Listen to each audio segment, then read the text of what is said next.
Bonjour, je m'appelle Mario Patigno et aujourd'hui je veux parler du port-jeu de l'Apple II. Il faut m'excuser en avant que j'ai un fort accent, français n'est pas ma première langue. Si vous ne comprenez quelque chose, demandez. Si je dis quelques bêtises, corrigez. Hablas en español. Sinon, Sinon, on le fera en espagnol, oui. Ou en allemand. Oui, ou en anglais. Bon, ici un petit résumé des choses que je veux parler. Pourquoi on utilise des joysticks analogiques? Oui, Antoine? Pardon, quand tu parles de GamePort, c'est le port externe ou le port interne? Les deux. Ok. Oui. Oui, ça vient après. Je vais parler aussi du circuit, la réalisation interne du circuit, comment pour faire pour lire la résistance des manettes. Et je veux aussi parler des autres accessoires, des matériels qu'on peut utiliser avec le port du jeu. Et bon, si le temps suffit, je peux faire aussi un petit démonstration, une petite démonstration. Bon, pourquoi on utilise des manettes? Des manettes, je veux dire les paddles comme ça.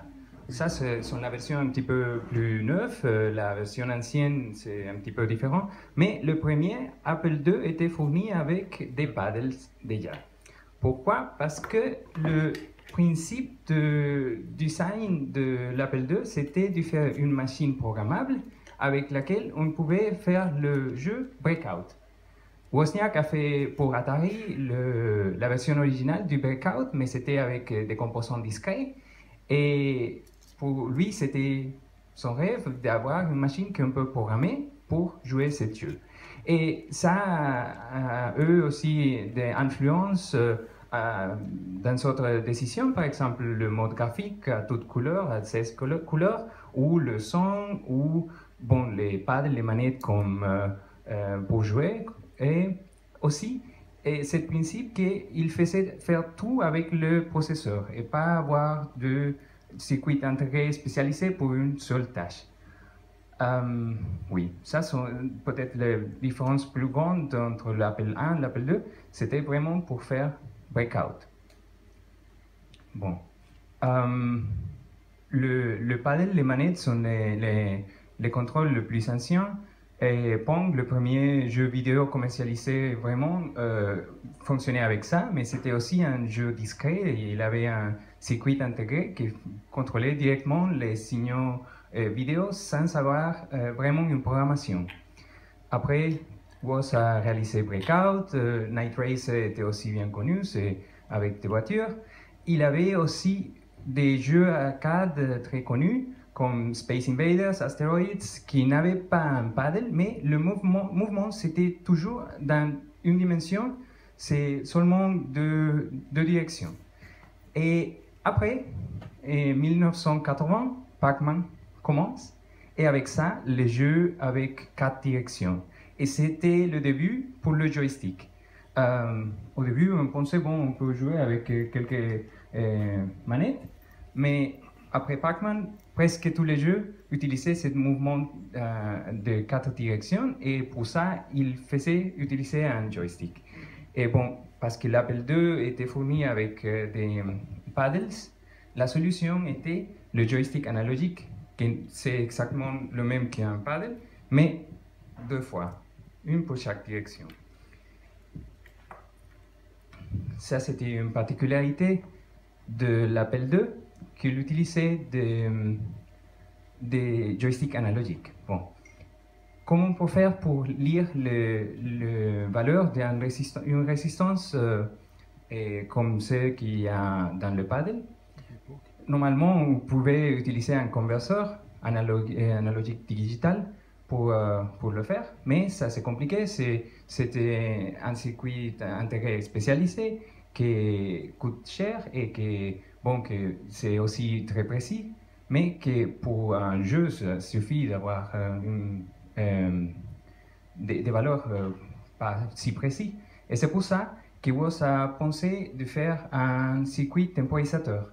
il utilise le chip 555 qui permet dans une configuration monostable de faire un signal qui prend quelques temps pour retourner à zéro une fois qu'on l'a commencé, qu'on l'a signalé. Et j'ai là une petite circuit de faire la démonstration que vous pouvez aussi essayer.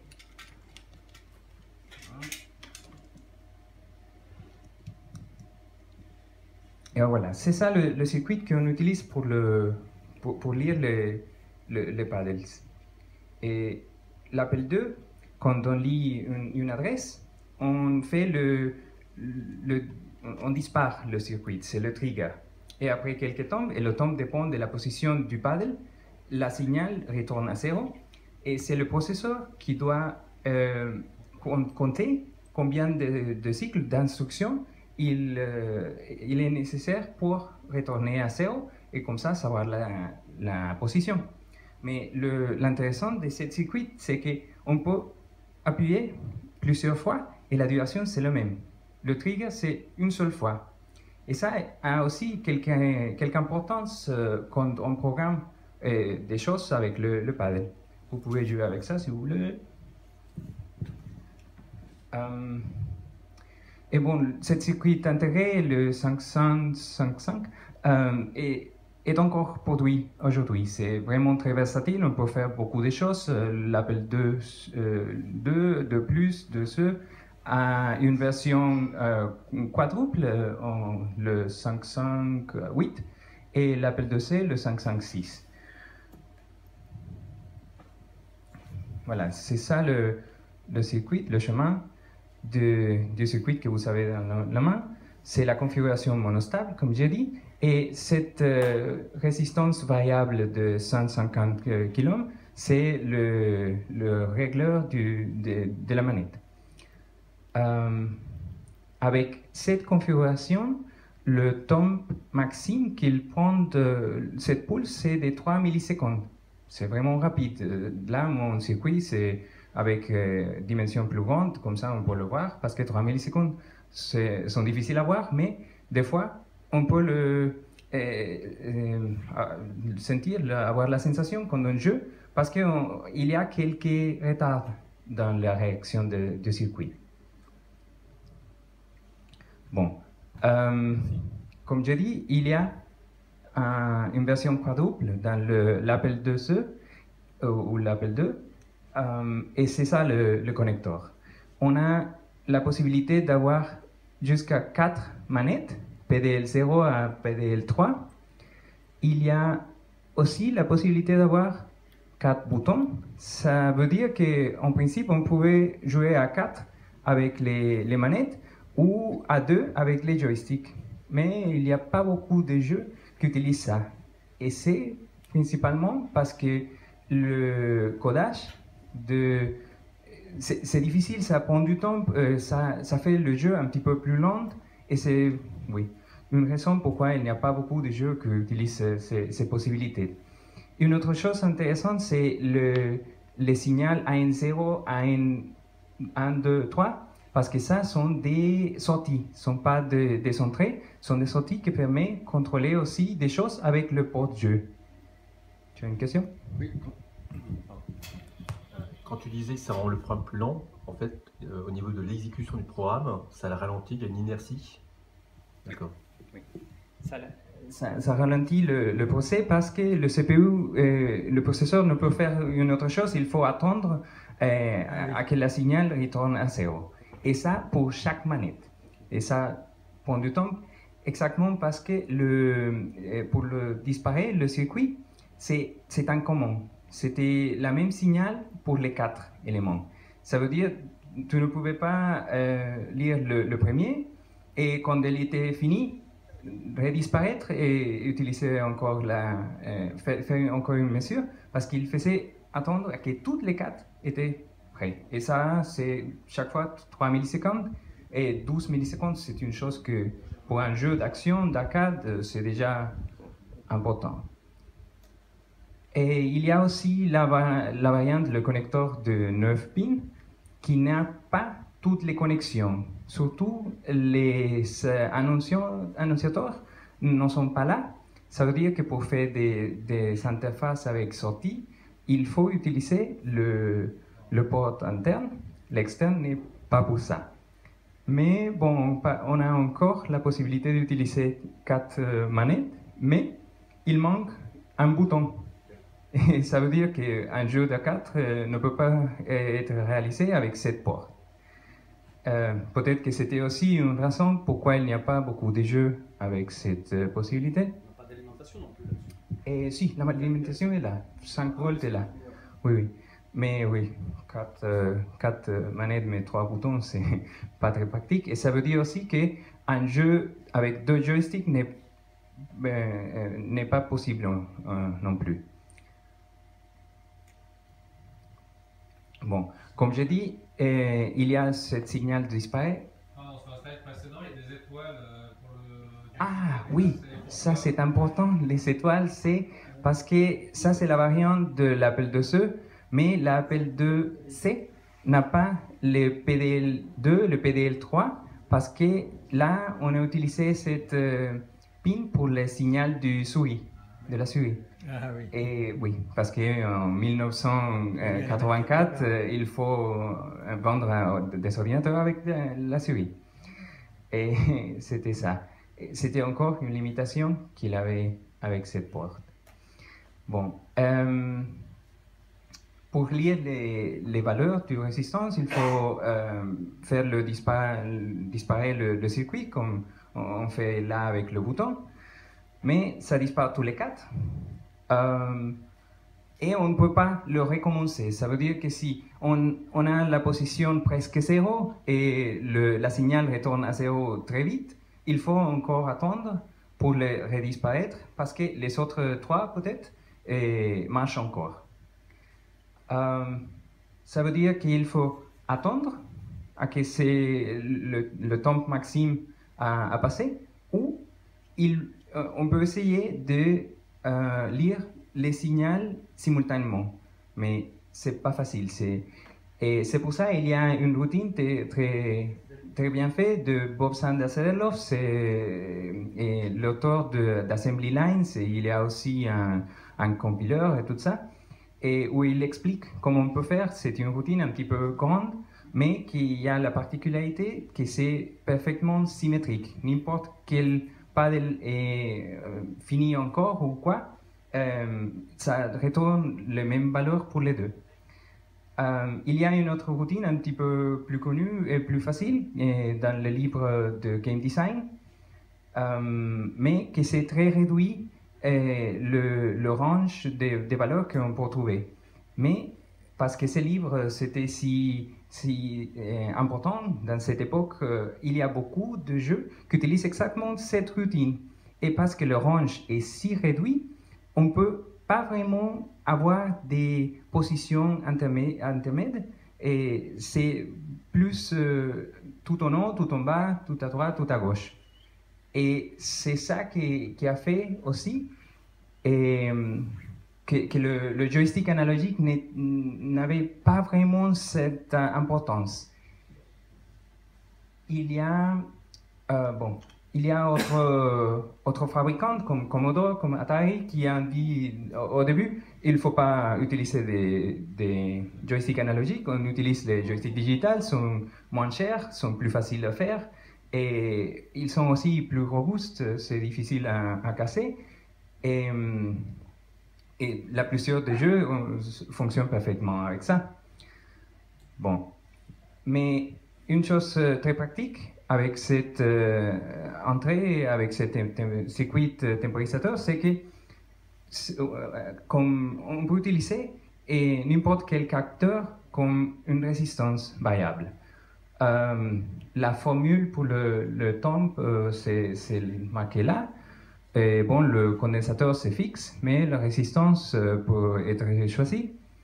Et c'est ça qu'on a utilisé pour beaucoup de choses. Par exemple, pour brancher des capteurs. Broderbund a fait le Science Toolkit avec deux sensors, deux capteurs qui permettent de faire mesure de la lumière, de l'intensité de la lumière et de la température.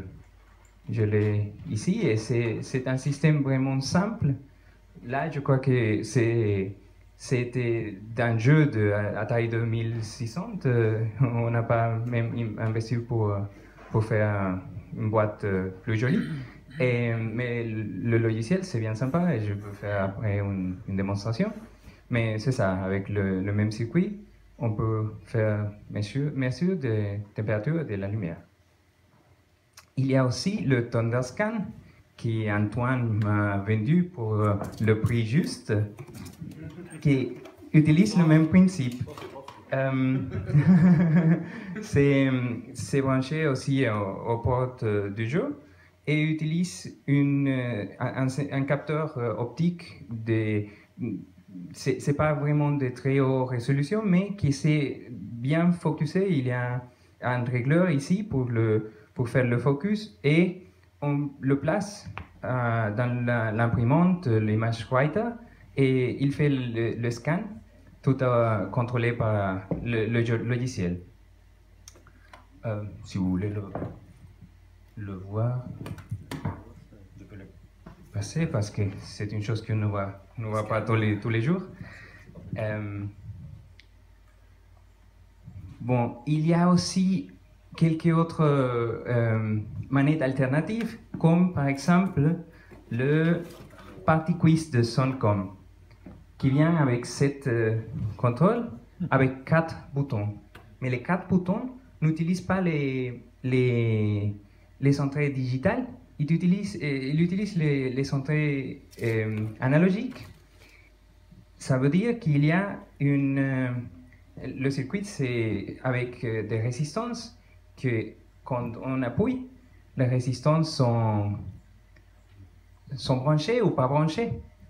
Et la résistance est toujours avec 75 kΩ.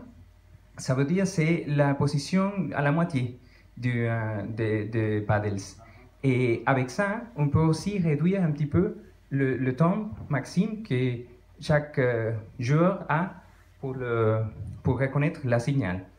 Et là, oui. Préciser qu'on peut jouer jusqu'à 4. Oui, c'est ça. C'est ça. Et je voulais le dire. Et il y a ici l'adapteur pour 4 joueurs. Et ça fonctionne en utilisant les 4 entrées paddles. En fait, tu peux même avoir un capteur de pression, j'imagine. Oui, les capteurs de pression et n'importe quel capteur, s'il donne une résistance, il ne faut pas que ça fait 150 kΩ, c'est peut-être 5 kΩ ou quelque chose comme ça. Ça fonctionne. Donc on aurait pu avoir un trackpad for touch à l'époque. Le KoalaPad, c'était exactement ça. Le KoalaPad utilisait des membranes qui avec la pression, fait un contact et les contacts variaient la résistance et avec ça on pouvait plus ou moins dessiner, mais c'était un petit peu... Parce que le circuit est simple, mais il y a aussi beaucoup de bruit. Et des fois, c'est difficile d'avoir une position très précise. Le Party Quiz, c'est une chose que j'ai trouvée toute neuve avec la boîte originale dans eBay. Et je l'ouvris et je l'ai testé avec mon dossier. Et avec le dossier, on peut jouer seulement à 2. Quand je branchais les 2 contrôleurs, ça ne fonctionnait pas. Un des 2 contrôleurs avait un problème et je ne pouvais pas l'utiliser. Quand je jouais avec Caroline, elle faisait une réponse et sa réponse faisait aussi ma réponse. Et c'est pour ça que j'ai perdu toujours. Et j'étais en colère, non, mais c'est quoi ça, ce jeu? Et après, j'ai trouvé le problème, je l'ai ouvert pour voir qu'est-ce que je peux réparer. Il n'y a rien à réparer parce que c'est aussi fait très économique. C'est des membranes avec des résistances imprimées. Et il n'y a pas à réparer. Mais bon, j'avais 4, j'utilise seulement 2. C'est pas grave, j'utilise un autre, comme ça je pouvais jouer. Mais ça, ce n'était pas suffisamment bon pour moi parce que je pensais, des fois, je voudrais jouer avec 4 personnes. si quelqu'un me prête son Apple II ou quelque chose. Mais le circuit, c'est si simple qu'on peut l'utiliser avec, on peut le refaire avec n'importe quel contrôleur. Et c'est pour ça que j'ai pensé à un moment, et ça qu'on peut faire avec l'Apple II, c'est une chose qu'on a fait beaucoup de fois avec d'autres consoles. Et avec le PlayStation, on a fait ça. C'est un jeu, le jeu Boss s'appelle, et c'est le même principe. C'est ça que je trouve si fascinant de l'Apple II, qu'il y a si bien des choses que presque toutes qu'on trouve aujourd'hui étaient déjà faites avec l'Apple II. Et voilà, j'ai fait l'adaptation de ce contrôleur et on peut le brancher avec l'Apple II, la lumière s'allume même et ça fonctionne avec les jeux. Je crois que cette soir, nous pouvons faire un quiz show pour voir qui c'est en plus.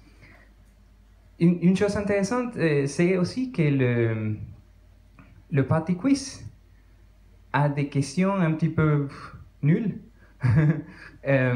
Chaque disquette avait 1500 questions, plus ou moins, mais il avait des questions comme c'est quoi le code postal de Maryland? N'importe quoi. Et c'est pour ça, c'est pour ça que j'ai fait un éditeur qu'on peut utiliser pour faire ses propres questions, parce que les questions sont dans un disquet sans format. Il n'y a pas d'os, il n'y a pas, c'est pas de texte, le texte est écrit directement dans les secteurs.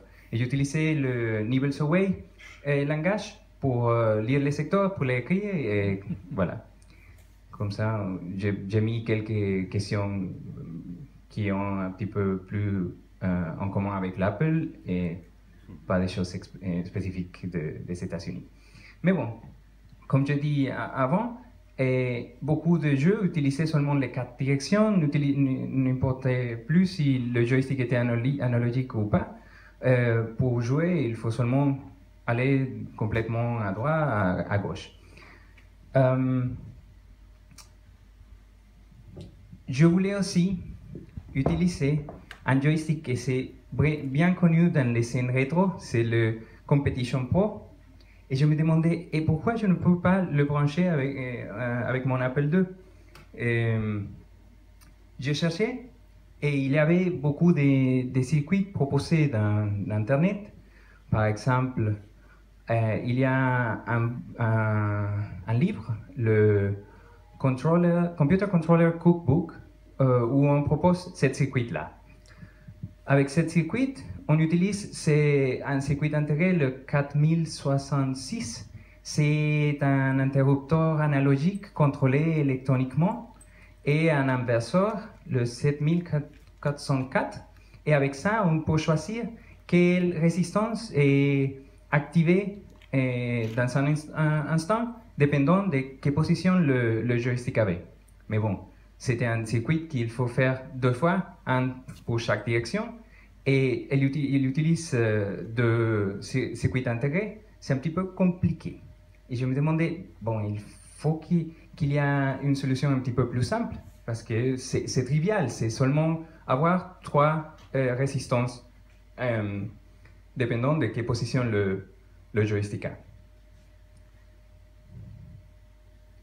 Dans le groupe Apple II et le Newsgroup Apple II, je trouvais cet autre circuit.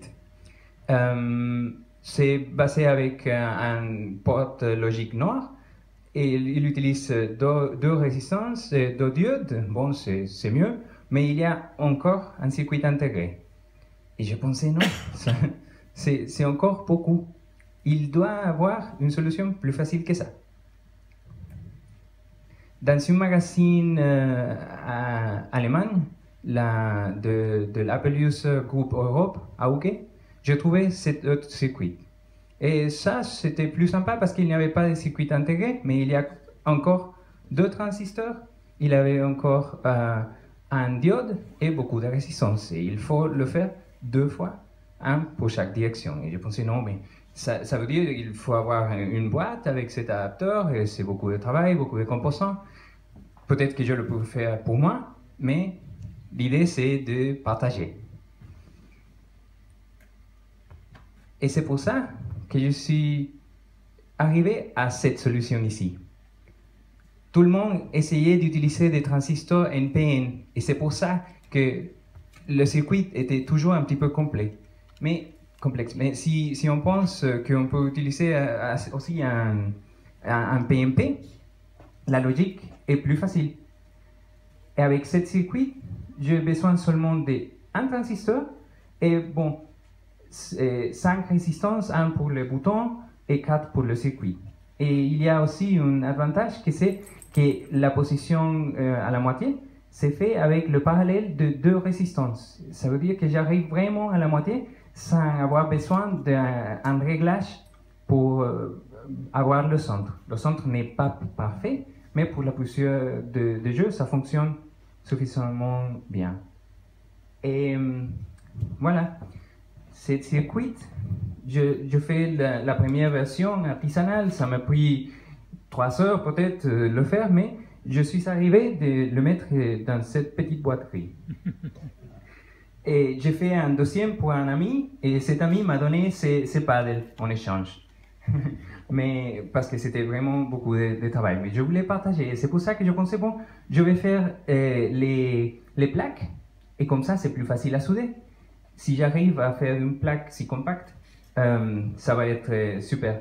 Et voilà, c'est ça que je suis arrivé à une version produit encore artisanale, mais c'est plus facile de faire.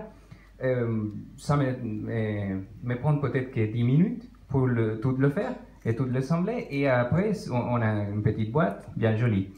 Et je veux les vendre, mais je veux aussi faire un Solder Fest, une fête de la soudure.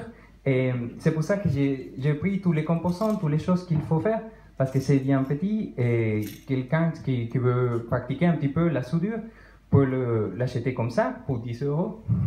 Ou s'il ne veut pas le souder, j'ai aussi quelques déjà soudés pour 15 euros. Et voilà, j'ai beaucoup.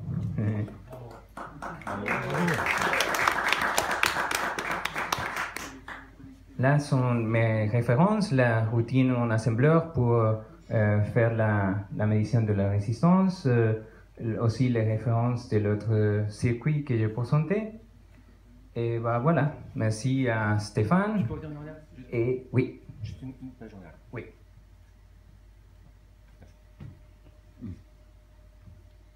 Et aussi à Silicium pour l'Apple II Festival France. Maintenant, je peux faire une petite démonstration.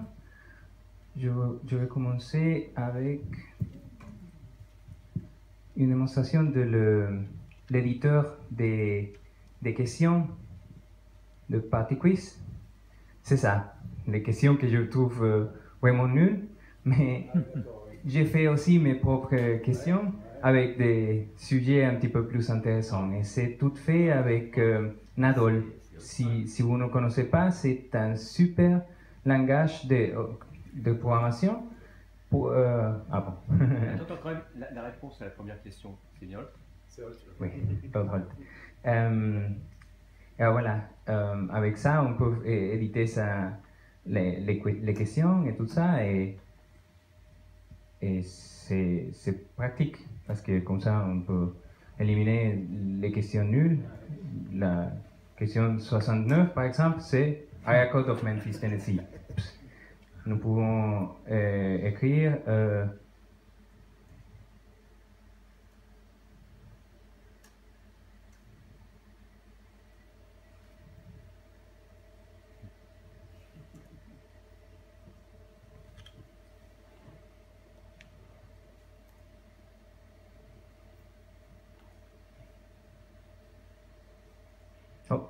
il y a une limitation de 64 caractères. Des fois, il faut être un petit peu créatif avec les questions et les réponses, mais bon, c'est déjà enregistré et on peut l'améliorer après. Bon, l'autre chose que je voulais montrer, c'est le sensor, le capteur de lumière et de température.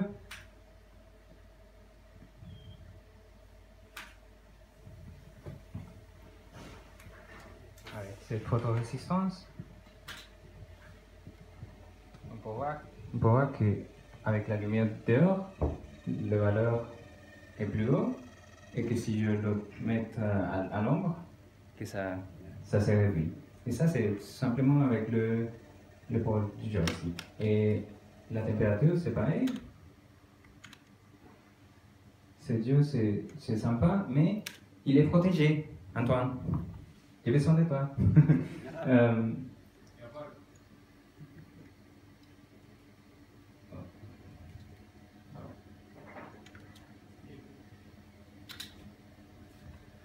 Voilà, nous avons 25 degrés, plus ou moins ici. Et j'espère que ça devient un petit peu plus chaud. Ou peut-être que non. Un robot. Oui, je suis mort. Ah non, ça commence, C'est ça ton commence. Android. Ça commence. Ça dépend où tu le mets en fait. Oui, mais il ne faut pas préciser. Voilà, et c'est ça ma présentation. J'espère que vous avez appris quelque chose de nouveau. Merci.